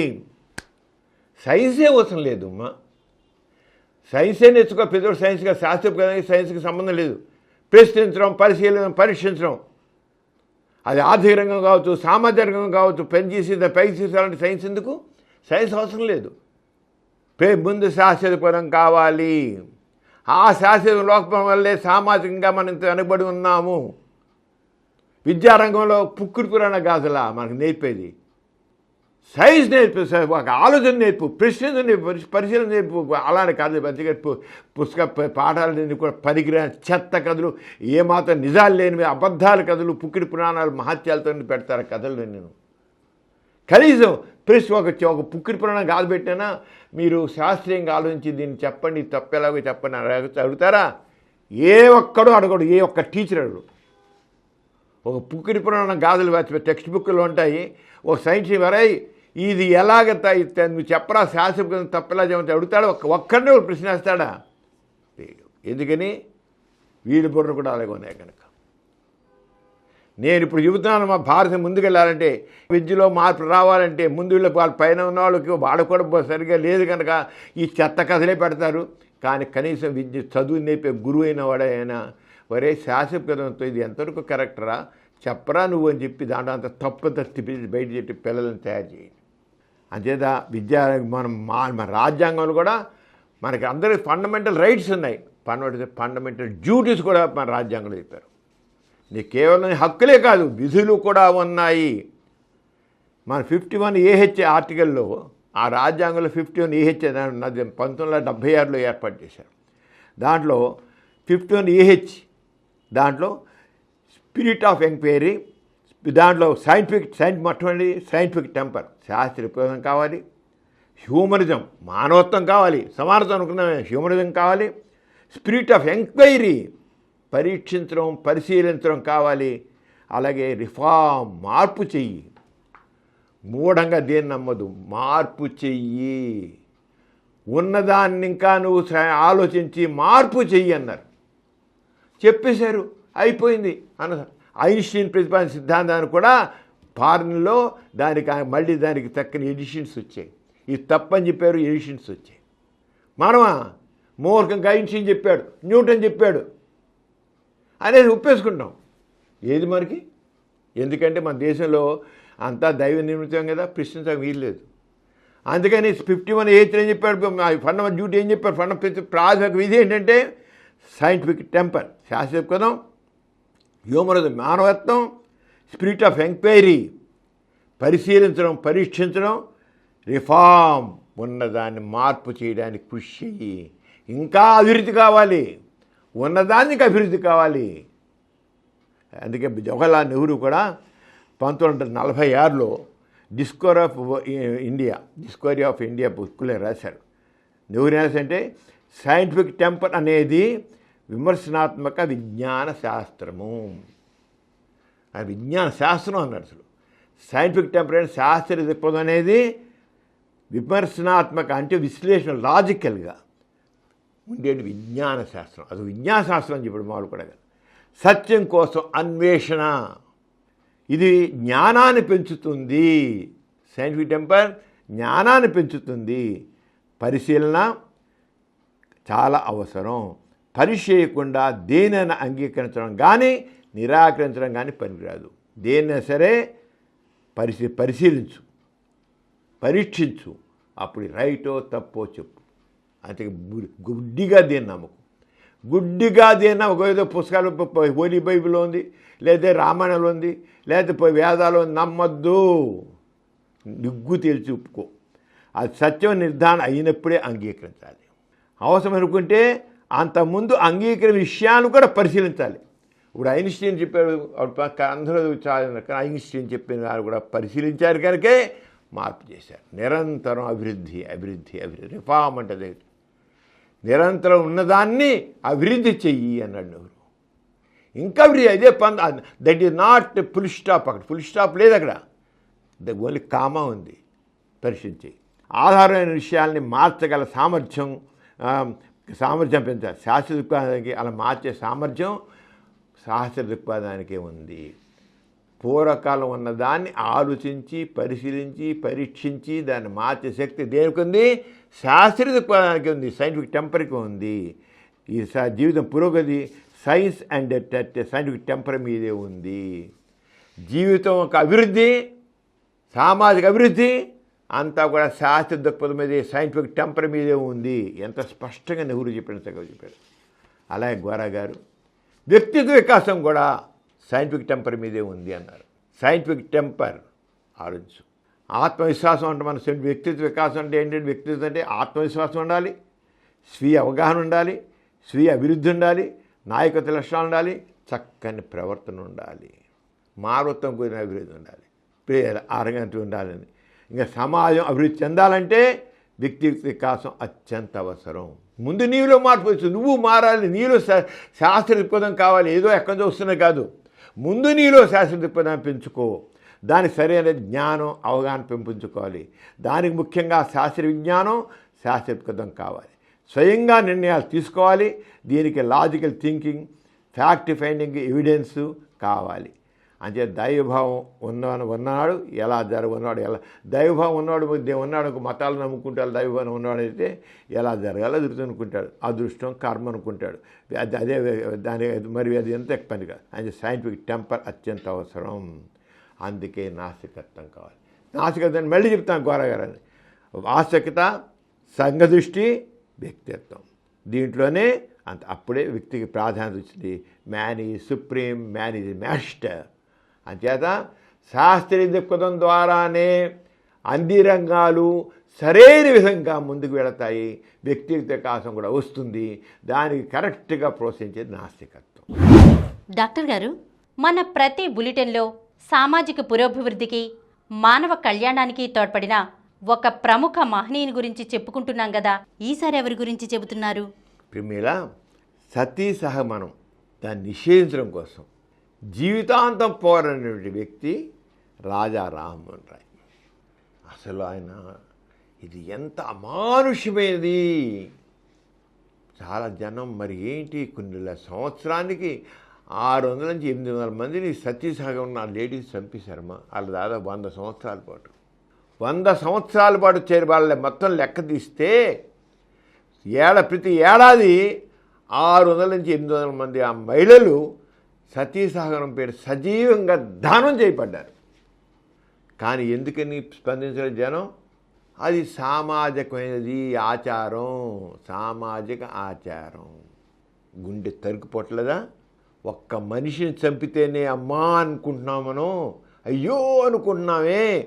భర్త చచ్చిపోతే ఆ చితి మీద ఆ భార్యని ఇది ఆచారం, పతివ్రత లక్షణం అని తీసి పడేసి సజీవంగా తగలెడుతుంటే సొంత సోదరులు, సోదరీమణులు, దక్కని వాళ్ళు, బంధువులు ఎలా చూస్తూ ఉన్నారు? అసలు ఎలా అయింది అంటే ఒక అమానుషమైన సామాజిక దురాచారాన్ని ప్రశ్నించకుండా దాన్ని పాటించారు. ఆస్తికత్వంలో ఇంత అమానుషమైనటువంటి ఆచారాలు, దురాచారాలు, సతీ సహగమనం. మన దేశంలోనే సతీ సహగమనం. దానికి స్పందించిన రాజా రామ్మోహన్ రాయ్ చివరికి తన సొంత వదిన్ని అలాగా తమ ఇంటి వాళ్ళు తన వాళ్ళు సంత వదిన అన్నయ్య చచ్చిపోతే అన్నయ్యతో పాటు తగలెట్టారు. ఏమిటిది? అక్కడ ఎదిరిపోయింది, గుండె బెదిరి. ఏమిటిదంతా? ఏమిటి దురాచారం? నా కళ్ళెదిటే నా వదిన భర్త చనిపోయిన అన్నయ్యతో పాటు దానం బలవంతంగా దానం చేయబడింది. ఈ రోజుకి ఇప్పటికీ మనకి ఎన్నో ఇట్లా ఇప్పుడు అంటరాంతరం ఉంది. తోటి మనిషిని అంటరాని వాడని చెప్పి ఊరికి బయట కుక్కల్లాగా పందుల్లాగా పడేసి ఉంచడం నిన్న మన గుడిసెల్లో ఉంచారే. మన స్వాతంత్రం వచ్చాక ఇప్పుడు నిదానంగా అంటరాంతరం పనిగా అని చెప్పేసి చెవిటి ఇప్పటికీ ఇంకా అంటరాని వాడిని వెళ్ళిపోయి పెళ్లి చేసుకుంటే, అంటరాని కులంలో పెళ్లి చేసుకుంటే, అగ్రకులం చేసుకుంటే, ఆ అగ్రకులస్తులు అంటరాని చేసుకుంటే, వీళ్ళు దాన్ని చేసుకుంటే ఆ అగ్రకులస్తులలో అంటరాని వాళ్ళు చంపారేస్తున్నారు కదా. ఎంత ఘోరంగా ఉంది. ఆ మిర్యాలగూడలో ఒక అంటరాని వాడు ఒక అగ్రకులస్తున్న అమ్మాయిని పెళ్లి చేసుకుంటే వాడిని సొంత మామ చంపారేశాడు. ఆహా అన్నారు జనాలు. తప్పేమిటి అన్నారు. సిగ్గుందా ఈ మనుషులకి? మానవత్వం ఉందా మనుషులు అంటాను. అలాగే రాజారామయ్య రాజకీయ స్పందించాడు. అంతే రాజారామయ్య గురించి మనం కొత్తగా తెలుసుకున్నాం. కొన్ని మూఢనమ్మకాలు వ్యక్తిపరంగా ఉంటాయి, కొన్నేమో మూఢనమ్మకాలు సంఘపరంగా ఉంటాయి. సమాజపరమైన మూఢనమ్మకాలను అవి ఎంత హానికరమైన వాటిని సమాజం ఆచారంగా భావిస్తుంది. ప్రజలు ఏమాత్రం ఆలోచించకుండా అనుసరిస్తూ ఉంటారు. ఒక ఆచారం దాంట్లో ఎంత హింసున్నా, అమానుష్యం ఉన్నా, దారుణం ఉన్నా దాన్ని ఆపోషిస్తారు. బుద్ధి లేకుండా, మానవత్వం లేకుండా ఆలోచిస్తారు. సాంఘిక దురాచారంలో ఇమిడి ఉన్న వ్యవస్థాగతమైన హింసను ప్రజలు త్వరగా గుర్తించరు. ఇంత హింస తీరిపోతే చంపేస్తున్నారు సజీవంగా. ఏంటి అసలు సజీవంగా దానం చేయడం ఏంటి అసలు అని ఊరుకున్నారా? శతాబ్దాల తరబడి ఆచారం జరిగింది. శతాబ్దాల తరబడి జరుగుతుంటే ఎందుకు దాన్ని ఆపలేకపోయారు? ఎందుకంటే మన మతాచారం, మన సంఘాచారం, మన ఆచారం, మన సాంప్రదాయం. ఏంటి ఆచారం సాంప్రదాయం? మానవత్వం లేని ఆచారాలు సాంప్రదాయాలను మనం హర్షించారు. అలాగా మన భారతదేశంలోనే హర్షించారు. ఒకవేళ గుర్తించినా సమాజంలో పాతుకుపోయిన మూఢనమ్మకాలను ఎదిరించడానికి చాలామంది నిస్సహాయంగా ఉండిపోతూనే ఉంటారు. కనుక చేయలేదు, ఏం చేయలేదు. మనం ఏం చేయగలం? నోరితే వీళ్ళు కూడా కొడతారు, చంపుతా అంటారు. మనకి పోయినలే అంటారు. ఎవరైతే ధైర్యంగా వ్యతిరేకించారో వారి తర్వాత తరాలు వారు మాత్రం కీర్తిస్తారు. ధైర్యంగా వ్యతిరేకించాలి. అంచేత ఈ రకమైన మూఢనమ్మకం సత్యసాగమనం. అది తరతరాలుగా కొనసాగడంతో తరతరాలుగా యుగాలుగా కొనసాగింది. దాన్ని ఒక సాంఘిక ఆచారంగా ప్రజలు అనుసరిస్తూ వచ్చారు. భర్త మరణించిన తర్వాత ఆ భర్త చితిపై భార్య కూడా సహగమనం చేయాల్సిందే. ఆ మంటల్లో పడి చనిపోవాల్సిందే. ఆయన సమాజం అలాగే భావించింది అప్పటి రోజుల్లో. అలాగా సహగమనం చేసే భార్య వృద్ధులకి స్వర్గం లభిస్తుందంట. స్వర్గం లభించాలని దీనికి బతుకుందని పేదస్తుంది. పుణ్యకార్యం చేసిన ఆ చచ్చిపోయినోడికి స్వర్గం రావాలంటే వీడు చావాలి, ఈవిడికి స్వర్గం వస్తుంది, ఇద్దరికి స్వర్గంలో ఉంటారు. వాడి స్వర్గం రావాలి అంచేత గ్యారెంటీగా స్వర్గం రావాలి కనుక ఈవిడ కూడా పెంచి చంపేస్తుంది. చూడు ఎంత దుర్మార్గపు ఆలోచన, మతం పరమైన ఆలోచనలో ఎంతమంది. వాడికి స్వర్గం రావాలి కనుక బతుకున్నాడు చెప్పి మిత్రులు స్వర్గంలో ఉండంటారు హాయిగా. స్వర్గస్థులు అయ్యారు. సహగమనం చేసే భార్యలిద్దరికీ స్వర్గం లభిస్తుందని, పుణ్యకారం చేసిన స్త్రీ అని ఆమె గొప్ప వ్యక్తిగా, గుణవతిగా, శీలవతిగా ఈ సహగమనం అనేది పురాతన కాలంలో ఆర్యుల ఆగమనంతో ప్రారంభమైన మూఢనమ్మకం. ఆర్యులు చెందించి మొదలైన భారతదేశం. ఆర్యుల దగ్గర చూసుకో. రాజస్థాన్లోని మేవారు, మార్వాడు, జైపూరు, బికనీర్ ప్రాంతాల్లో ఎక్కువగా ఉండేది. రాజకుమారులు, ఉన్నత స్త్రీలు ఎక్కువగా పాటించారు దీన్ని. 19వ శతాబ్దానికి కూడా ఈ మూఢనమ్మకం మరింత ముదిరింది, బాగా ఎక్కువైంది. అప్పుడు కూడా ఇంకా పెరిగింది. మహమ్మదీయ రాజులు దీన్ని నిషేధించారు కూడా. మహమ్మదీయ రాజులు వచ్చి నిషేధించిన వాళ్ళైనా ఆపలేకపోయారు. బ్రిటిష్ పాలన ప్రారంభమయ్యాక గవర్నర్ జనరల్ విలియం బెంటింగ్ సతీసాగమనం ఎన్నో వ్యతిరేకుల మధ్య నిషేధించారు. చేయడం వీల్లేదన్నారు. సతీసాగమనం నిషేధించడం వీల్లేదు, మా మతాచారం. చంపడం మన మతాచారం, నువ్వు నిషేధించడం వీల్లేదు. ఏంటిది? మంటల్లో పడేయడం మా మతాచారం. అంత వ్యతిరేక చేత ఆధునిక సంఘ సంస్కృతిలో రాజా రామ్మోహన్ రాయ్ ఈ మూఢనమ్మకాల వ్యతిరేకంగా దశాబ్దాల పాటు దశాబ్దాలు పెట్టి పోరాడు. తన అన్న చనిపోవడంతో బలవంతంగా తన వదిన సతీసహనం చేయించడం అతన్ని కలిచివేసింది. 1815 నుండి 1928 వరకు తీసుకున్న స్టాటిస్టిక్స్ ప్రకారంగా చూస్తే సతీసహగమనం మూఢనమ్మకం వల్ల ఈ సతీసహగమనం వల్ల ప్రతి సంవత్సరం 500-600 మంది స్త్రీలు ఈ రంగా చనిపోయారు. లెక్కల ప్రకారం తేలిక లెక్కలేక ఎన్ని ఉన్నాయో స్టాటిస్టిక్స్ ప్రకారంగా నమోదైన లెక్కల ప్రకారంగా 500-600 మంది చనిపోయారు. ఇంతకీ అమానుషం ఉందా? తలుచుకుంటే గుండె కరిగిపోతుంది సార్. దీనిలో ఎక్కువ భాగం కలకత్తాలో కూడా జరిగింది. కలకత్తా బాగా ఎక్కువ జరిగింది. రాజా రామ్మోహన్ రాయ్ ఈ మూఢనమ్మకాలను మూఢత్వాన్ని నిర్వహించడానికి అష్టకష్టాలు పడ్డాడు. ఇంగ్లాండ్ వెళ్ళి ప్రివీ కౌన్సిల్లో కూడా విజయం సాధించాడు. ఇంకా వెళ్ళి ఏమైనా సరే లాభం లేదు, ఇక బెంటింగ్ పెట్టాడు కానీ ఆగట్లేదు ఇది అంటే ఏమైనా సరే దీన్ని నిషేధించాలి, మీరు దాని గురించి సీరియస్ చేయాలని ఇంగ్లాండ్ వెళ్ళి మనకి రాజుల పాలన కదా, బ్రిటిష్ రాజుల పాలన కదా, వెళ్ళి చేసి అక్కడ పెద్ద ప్రివీ కౌన్సిల్ అంటే దాన్ని చేశారు. ఇంకా పూర్తి చేసి ఆ ప్రివీ కౌన్సిల్లో దాన్ని పాస్ చేయించి ఆయన తిరిగి రాకుండా 1833లో ఇంగ్లాండ్ నగరంలోనే బ్రిస్టల్లో చనిపోయాడు. ఇంక ఇండియా రాలా, చేయించాడు కానీ అదొకటి చేశాక ఆయన అక్కడ చనిపోయాడు. ఇంక ఇంగ్లాండ్లో చనిపోయాడు. ఒక పక్క రాజారామయ్య కృషికి చట్టం కూడా తోడు కావడంతో ఈ మూఢనమ్మకాన్ని అంతం చేయడానికి బలం చేకూరించే వరకు. అయితే ఆ నిషేధం బ్రిటిష్ పాలన చూడు విచిత్రం చూడు. భారతదేశంలో కొన్ని ప్రాంతాల్లో బ్రిటిష్ పాలన ఉంది, మరి కొన్ని స్థానాల్లో సంస్థాన రాజులు వేరే ఉన్నారు. మొత్తం భారతదేశం అంతా బ్రిటిష్ పాలనలో లేదు అప్పుడు. అంచేత ఆ చట్టం బ్రిటిష్ పాలిత ప్రాంతాల్లోనే ఉంది, కానీ స్వదేశ సంస్థానాలు ఆ చట్టాన్ని గుర్తించకపోవడంతో కొంతచోట సత్యగమనం జరుగుతూనే ఉంది, ఆ స్థానంలో కొనసాగుతోంది. స్వాతంత్ర్యానంతరం కూడా ఉత్తర హిందుస్థానంలో సత్యసహగమనం మూఢనమ్మకం కొనసాగుతూనే ఉంది. దానిలో స్త్రీలు వందలాది మంది చచ్చిపోతున్నారు. ఇది అమానుషమైన క్రూరమైన మూఢనమ్మకం. అంటే చూడు, బ్రిటిష్ వాళ్ళు ఉన్న ఏరియాలోనే అది గట్టిగా అమలుపరచగలిగారు.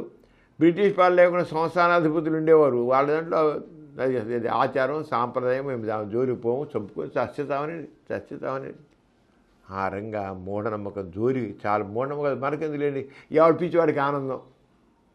కానీ అమానుషంగా ఆడదాన్ని చంపేస్తున్నారనేది ఆలోచన లేకుండా ఉంది. అది ఆ రంగా చేసి ఎంతో ధైర్యంతో సాహసంతో చేశాడు. ఇలాంటి సంఘ సంస్కర్తలే మనకి ఆదర్శం. దారంగా రాజా రామ్మోహన్ రాయ్ మతాచారాల పేరిట సంఘంలోనే ఆచారాల పేరు జరిగిన అమానుష్యాలు మాత్రం తప్పనిసరిగా ఖండించాల్సిందే, ఎదురు తిరగాల్సిందే. అంతేగాని ఆచారం మతాచారం మత సాంప్రదాయం కాదు. ఎక్కడ ఏ చోట సరే ఎవరికి అన్యాయం జరుగుతున్నా, ఎవరికి బాధ కలుగుతున్నా సరే దాన్ని ఖండించాల్సిందే. అది రాజారామ యొక్క జీవితం మనకి ఇచ్చిన సందేశం. ఎథీస్ట్ బులెటిన్లో చిన్న విరామం. ప్రేక్షకులకు స్వాగతం. 12వ ప్రపంచ నాస్తిక మహాసభలు 2025 జనవరి 4-5 తేదీలలో విజయవాడలోని బెన్ సర్కిల్ సమీపంలో గల నాస్తిక కేంద్రంలో జరగబోతున్నవి. Theme of the conference: positive atheism, critical thinking, secular reform. భారతదేశంలోని వివిధ రాష్ట్రాల నుండే కాకుండా ప్రపంచంలోని వివిధ దేశాల్లోని నాస్తికులు, నాస్తికాభిమానులు, రేషనలిస్టులు, హ్యూమనిస్టులు, ప్రీ థింకర్స్ తదితరులు కాన్ఫరెన్స్లో పాల్గొంటున్నారు. మీరు కూడా ఈ 2 రోజులు జరిగే మహాసభల్లో పాల్గొనవలసిందిగా కోరుతున్నాం. Delegate fee 800 rupees. మిగతా వివరాలకు ఈ క్రింది నంబర్లను ఫోన్ లేదా వాట్సాప్ ద్వారా సంప్రదించవలసిందిగా కోరుతున్నాం. శ్రీ నియంత 9490754655, doctor Maru 9848012127, Shrimati Rashmi 9849081733, Shri Subrahmanyam 9390577119. Email ID positiveatheist@gmail.com. Website www.atheistcenter.in. Conference వివరాలన్నీ యూట్యూబ్లోని atheist bulletin, positive atheism Telugu channel, positive atheism English channel, positive atheism Hindi channel, atheist centre ఛానల్స్లో వీక్షించవచ్చు. ఎథిస్ట్ బులెటిన్కి తిరిగి స్వాగతం. డాక్టర్ గారు, జపం చేస్తే మోక్షం లభిస్తుందనుకుంటారు కొందరు. వీరి అభిప్రాయంపై మీ కామెంట్ ఏమిటి? జపం చేస్తే మోక్షం ఏమీ రాదు, ఇంకా మూఢత్వం పెరుగుతుంది, మూర్ఖత్వం పెరుగుతుంది, మనిషి పనికి రాకుండా తయారవుతాడు. జపం వల్ల ఏ ప్రయోజనాలు లేవు, అంతే ముందు చెప్పేది. జపాల వల్ల తాపాల వల్ల ఏ ప్రయోజనం లేదు. ఇంకా మనిషి మూర్ఖుడిగా పనికిరాడుగా తయారవుతాడు.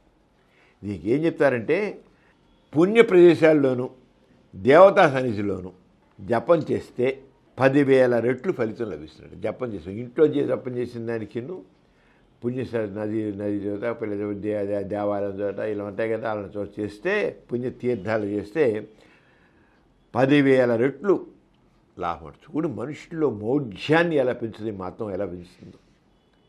శివ సాన్నిధ్యంలో జపం చేస్తే మహోన్నతమైన ఫలం వస్తుందంట. శివ సాన్నిధ్యంలో పులితోలు మీద కూర్చొని జపం చేస్తే మోక్షం కలుగుతుంది. ఇది ఉండగా వెదురు తడికిపై జపం చేస్తే దరిద్రం ఇస్తుంది. కింద కూర్చొని చేస్తే వెదురు తడికి మీద కూర్చొని జపం వస్తుంది మళ్ళీ దానికి. అలా కాకుండా రాతి మీద కూర్చొని జపం చేస్తే రోగాలు వస్తాయి. నేల మీద కూర్చొని జపం చేస్తే దౌర్భాగ్యం అంటుకుంటుంది. గడ్డి మీద కూర్చొని జపం చేస్తే కీర్తిహీనుడు అవుతాడు. ఇదమ్మా, ఇది మన మతం చెప్పే గొప్ప విశేషాలు, చాలా గొప్ప విశేషాలు.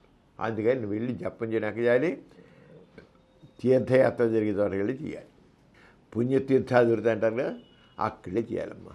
ఇంట్లో కూర్చుని ఏదో నేల మీద కూర్చొని చేసే లాభం లేదు. నువ్వు చేసే జపం అంతా పరమ దండుగా, ఇంకా పైగా ఇంకా నెగిటివ్ ఇంపాక్ట్ వస్తుంది. అని చేయకుండా ఊరుకోడు. అంటే ఈ జపం చేయడం వల్ల ఎటువంటి ఫలితం లేదమ్మా, ఏ ఫలితం లేదు. జపం గురించి చెప్పేవన్నీ అవాస్తవాలే. జపం చేసేవాడు మనిషి ఏకాగ్రత భగవంతుని మీద లగ్నం చేయడం వల్ల ప్రశాంతత కలవడే కాకుండా లాభం చేకూరుతుంది అంటారు మళ్ళీ మామూలు కొంతమంది. అది నిజం కాదు. పరమాత్మ అనేవాడు లేనే లేడు. ఏ వ్యక్తి అయినా ఏ విషయంపైనా మనసును కేంద్రీకరించి ఆలోచన చేస్తే మనసుకు ప్రశాంతత చేకూరుతున్నాను. సరే, అక్కడ భగవంతుడి మీద దృష్టిని కేంద్రీకరించడం కాదు, ఒక విషయం పైన మనసును కేంద్రీకరించడమే కారణం. శ్రద్ధగా విషయాన్ని ఆలోచించడం మనసుకి సంబంధించిన శక్తులన్నీ కేంద్రీకరిస్తాయి. అంటే ఏకాగ్రత కోసం మనం ఆ ఏకాగ్రత ఒక విషయాన్ని జస్ట్ కూర్చొని గట్టిగా ఆలోచిస్తే తప్పకుండా వస్తుంది. మనం చదువుకునేప్పుడు ఏం చేస్తాం, పిల్లలకి ఏం చేస్తాం, నువ్వు కాన్సన్ట్రేట్ చెయ్యి, మనసంతా దాని మీదే కేంద్రీకరించు, చదువు మీదే నీకు చదువు. అంతేకాని ఇళ్ళలో చూసుకుంటూ ఆలోచిస్తూ ఏదో వస్తే రేడియో వింటూ టీవీ చూసుకుంటూ చేస్తే రాదురా అని పిల్లలు అలా ఏదని అలా జపం కూడా చేస్తుంది. కానీ ఏ జపం వల్ల మనిషిలో ఒక రకమైన బానిస ప్రవృత్తి వస్తుంది. చదువు వేరు, ఇది వేరు. చదువులో ఏకాగ్రత కోసం నువ్వు అలా చేయడం, ఒంటరిగా కూర్చో చదువు దాని పెట్టి ఎక్కడ దృష్టి మళ్ళించుకోవాలని చేశాడు. అది జపం వల్ల వచ్చేది ఏమీ లేదు. పైగా మనుషులకి ఏముంది, వాడు పనికిరాని వాడికి తయారవుతాడు. అంచేత భగవంతుడి కృప కానీ మరొకటి కానీ కాదు, జపం చేయడం వల్ల దైవ కృప కలుగుతుండలో నిజం లేదు. జపం చేసే విధానం బట్టి లాభం ఉందని కూడా అస్సలు అర్థం లేదు. అంచేత జపం వల్ల వనగూరేదేం లేదు. మోక్షం ఇంకా బుర్రకు బట్టి మనిషి పనికిరాని మూర్ఖుడిగా తయారవుతాడు. డాక్టర్ గారు, రాజ్యాంగంలోని సామ్యవాద లౌకిక పదాలపై ఇటీవల సుప్రీం ఇచ్చిన తీర్పు గురించి మీ అభిప్రాయం ఏంటి? మన లోక్సభ ఎలక్షన్స్ జరగకముందు, మన జనరల్ ముందు మన దేశం జనరల్ ఎలక్షన్ జరిగాయి కదా, కొన్ని రాష్ట్రాలు జరిగాయి, చాలా అన్ని రాష్ట్రాలు జరిగినాయి. జరిగినప్పుడు మోడీ గారు ఏం చెప్పారంటే, రాజ్యాంగంలో సెక్యులర్ సోషలిస్ట్ పదాలను తీసేస్తాము, మేము వచ్చాక తీసేస్తాం. ఆయన ఎంత హామీ కొన్నా అంటే ఇంకా ఫుల్ మెజారిటీ మాకే వస్తుంది, రాగానే దాంట్లో ఆయన సెక్యులరిజం సోషలిజం వర్డ్స్ కురుకులు పట్ల.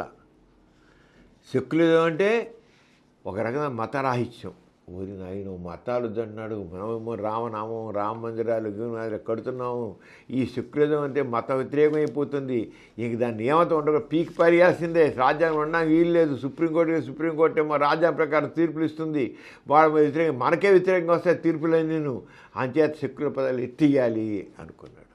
అలాగే సోషలిజం అంటే మరి ఈయనేమో అదాని ఇలాంటి వాళ్ళందరికీ గొడవ పెడుతున్నాడు అని నేను పెద్ద పెద్ద పెట్టుబడిదారులందరికీ అన్నీ గొడవ పెడుతున్నాడు.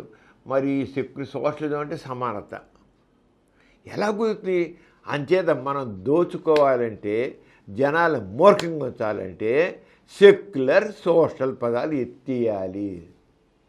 సోషలిజం సెక్యులర్ చెప్పాడు, మేము వస్తే తీసేస్తాం అన్నాడు. అందుకని ఈ జనాలందరూ గుడ్డిగా హిందువులు 80% మంది హిందువులు ఉన్నారు కదా భారతదేశంలో, వీళ్ళందరూ నాకు ఓట్లు వేసేస్తారు, ధన తీసి పక్కన పెడతాం. నేను ఏం చేసి ఆడినాట పాడిన పాట అనుకున్నాడు మన ప్రైమ్ మినిస్టర్ గారు. ఇంత అనుకున్నాడు. ఏంటండి, అయోధ్యలో రామమందిరం కట్టాడు, దాని మీద ఓట్లు కొల్ల కొట్టుకుందాం అనుకున్నాడు. అయోధ్యలో బీజేపీ ఓడిపోయింది. అయినా సరే ఈ సెక్యులర్ సోషల్ అనే పదాలు రాజ్యాంగం తీసేయాలి అని చెప్పేసి సుప్రీంకోర్టులో రాజ్యాంగ పీఠికలో మరి ఉంది కదా తగ్గ ఆ పదాలు తీసేయాలని అశ్విని ఉపాధ్యాయ, బలరాం సింగ్ అనేవాళ్ళు సుప్రీంకోర్టులో పిటిషన్ వేశారు. సుప్రీంకోర్టు పిటిషన్ వేసి తీసేయాలంటే మొన్నటి రోజున సుప్రీంకోర్టులో chief justice Sanjiv Khanna, justice Sanjay Kumar ఓ తీర్పు ఇచ్చారు. ఏది ఇప్పించారు? ఈ సెక్యులర్ సోషలిస్ట్ అనే పదాలని రాజ్యాంగంలో తీయనవసరం లేదు. అసలు మన ప్రైమ్ మినిస్టర్ గారు ఎంత కళ్ళ కన్నాడంటే, కొత్తగా పార్లమెంట్ కట్టినప్పుడు ఆ పార్లమెంట్ దాంట్లో ఇచ్చే రాజ్యాంగం ఇచ్చాడు అందరికీ.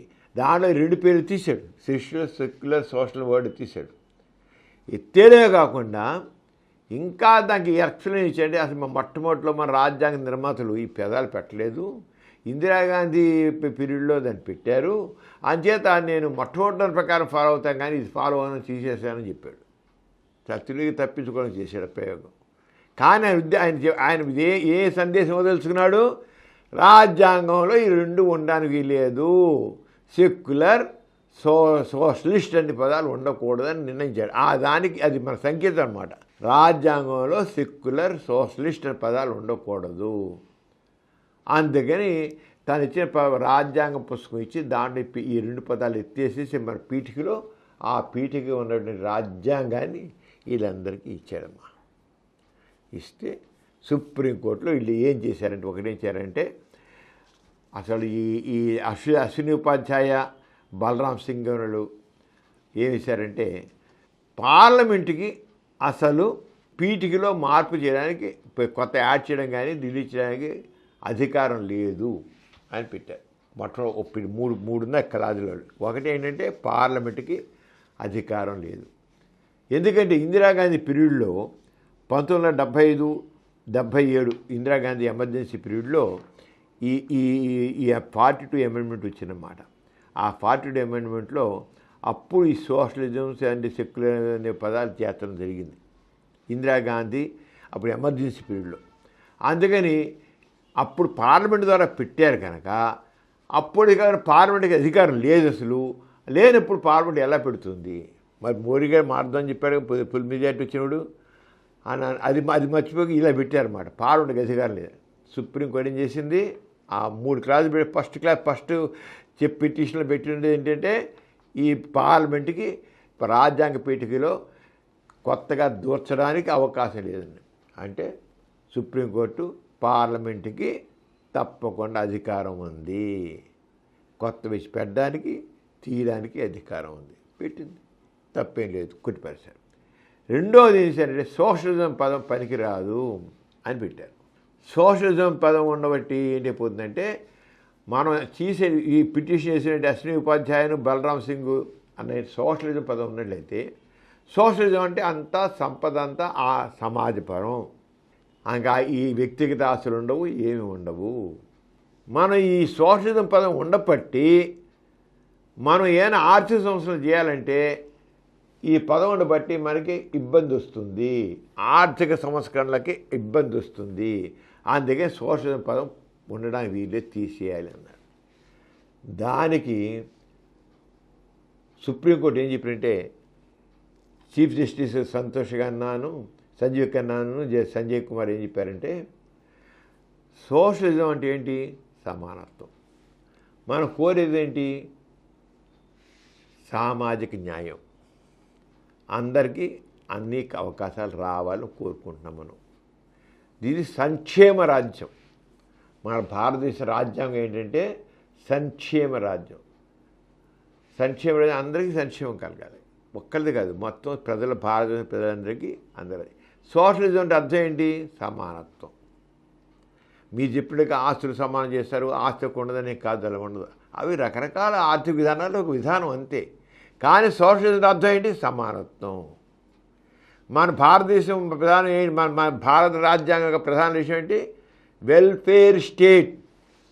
వెల్ఫేర్ స్టేట్ అంటే సంక్షేమ రాజ్యము. అందరికీ చక్కగా సమానంగా అన్ని రకాల అవకాశాలు రావాలి. అది అందరి యొక్క మన భారత ప్రజలు ఏర్పాటు చేస్తారు రాజ్యాంగం కనుక. భారత ప్రజలందరూ కలిసి నిర్ణయం ఏంటంటే మనది సంక్షేమ రాజ్యం, అందరికీ సమాన అవకాశాలు రావాలి, సమానత్వం కావాలి అన్నిట్లోనూ అని కోరారు. మన భారత ప్రజలైన మేము అని రాసుకున్నారు వాళ్ళు. మేముని చేసిన మేము నిర్మించుకున్న రాజ్యాంగం అని పెట్టుకున్నారు. దాంట్లో సోషలిజం ఎందుకు పెట్టారని అందరికీ సమానమైన అవకాశాలు రావాలి, సామాజిక న్యాయం కావాలి, సమానత్వం కావాలి. సోషలిజం సమానత్వం ప్రజలు తప్పేంటిది అంటే తప్పకుండా సోషలిజం వాళ్ళు కరెక్టే అంటే దాంట్లో పెట్టింది ఏమీ తప్పు కాదు అని. రెండు తుస్సు. ఇంక మూడోది సెక్యులర్ అనేవాడు. సెక్యులర్ అనేవాడు అనేది పనికిరాదు అని అన్నారు. సెక్యులర్ అనేది సెక్యులర్ అంటే ఏంటంటి?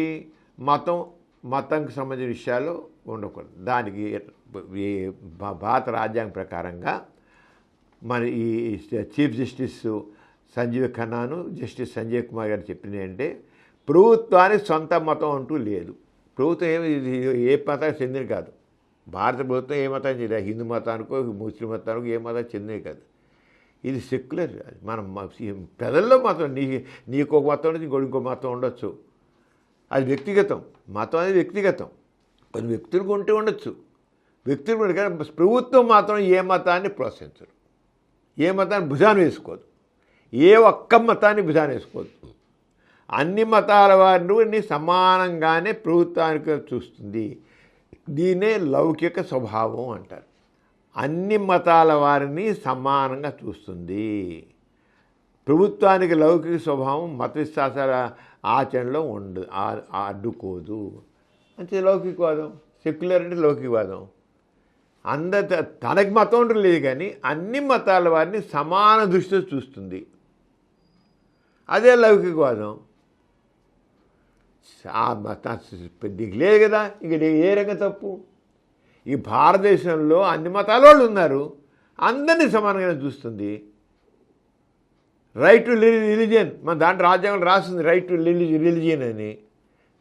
ఫ్రీడమ్ ఆఫ్ ఎక్స్ప్రెషన్ అని ఉంది. మతం పాటించడానికి కూడా ఫ్రీడమ్ ఉంది. ఇంక ఏ రకంగా తప్పైంది? అంచేత సోషలిజం సెక్యులర్ అనేది పదాలు ఏ రకంగా కూడా రాజ్యాంగ పెట్టుకుని ఉండడానికి అభ్యంతరం ఏం లేదు, అది కరెక్ట్గానే ఉంది అని. అయితే దానికి ఏమన్నారంటే వాళ్ళు, ఇందిరాగాంధీ ఎమర్జెన్సీ పీరియడ్లో పెట్టారు కనుక అది తప్పు అని అన్నారు. దానికి మళ్ళీ ఇంకా ఇచ్చి ఈ పీరియడ్లో చెప్పారంటే ఎమర్జెన్సీ పీరియడ్లో అంటే 1975-77లో తీసుకున్న లౌకిక సోషల్ పదాలని తర్వాత ప్రభుత్వం మొరార్జీ దేశాయ్ ప్రభుత్వం వచ్చింది. ఎమర్జెన్సీ అయిపోయాక మొరార్జీ దేశాయ్ ప్రభుత్వంలో దాంట్లో ఏదో ఒకదాన్నే వాళ్ళు ఎందుకో కొంత సవరణ చేశారు. ఈ లౌకికము సోషలిస్ట్ అనేది అవసరమే మనకి, అంచేత ఇది కరెక్ట్గానే ఉన్నాయని చెప్పారు వాళ్ళు. ఈ బీజేపీ వాళ్ళు మరి జనతా పార్టీ దాంట్లో అది బీజేపీ మనుషులే ఏం చెప్పారంటే లౌకికము సోషలిస్ట్ అనేది రాజ్యాంగం సంబంధించినవి అని చెప్పారు. అంచేత వీళ్ళందరూ ఏంటి? మత ఛాందసవాదులు. మన పీఎం కూడా మత ఛాందసవాది.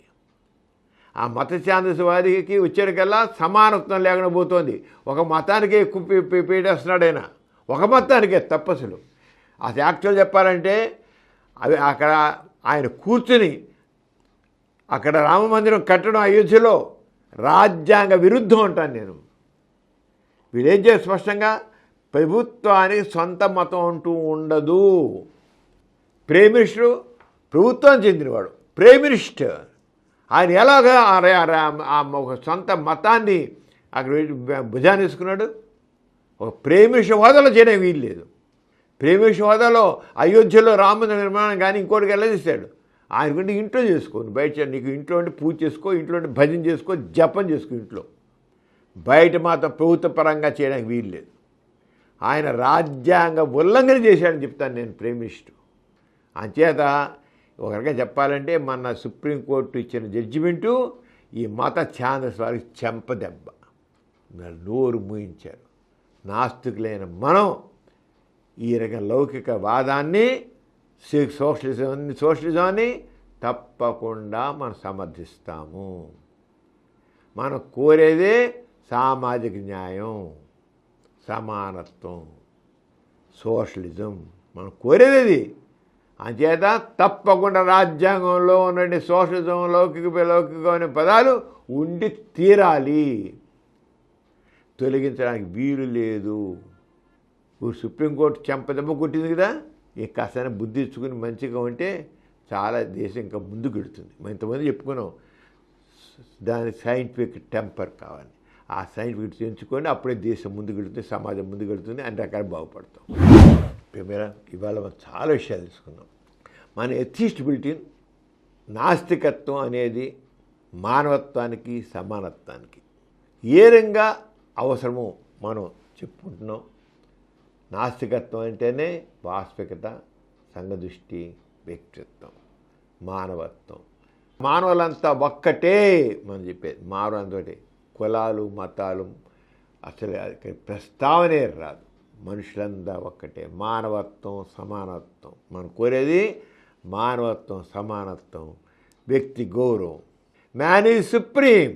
మనిషిని దాసోహం చేసే ఏ సిద్ధాంతం కూడా నాస్తికత్వం ఒప్పుకోదు.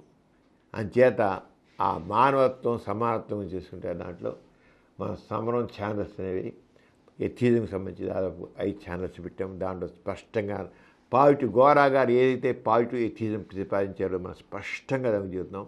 మన ఎథిస్ట్ బులెటిన్లో కూడా ఎథిజం గురించి చాలా స్పష్టంగా చెబుతున్నాం. ఏది గోరా గారు ప్రతిపాదించిన పాజిటివ్ ఎథిజం అప్రోచ్ చేసి ఇవాళ మనం చూడండి శాంతిక శాస్త్రీయ పదం ఎలా కావాలి, ఏంటి శాస్త్రం ఏ రంగా తోడ్పడుతుంది, ఇలావన్నీ మనకు చాలా స్పష్టం. అలాగే రాజ్యాంగంలో ఈ మార్పు గురించి వాటి గురించి చాలా స్పష్టంగా చెప్పుకున్నాం. అలాగే దీంట్లో 20 ఛానల్స్ పెట్టాం, రకరకాల విషయాలు. దాంట్లో సమరం ఛానల్స్, హెల్త్ ఛానల్, సమరం హెల్త్ ఛానల్ ఉంది. 20 ఛానల్స్. మనం సమరం channels more than 20 crores views ఉన్నాయి మనకి. More than 20 crores, more than 152 కంట్రీస్లో ఈ ప్రోగ్రామ్స్ చూస్తున్నారు.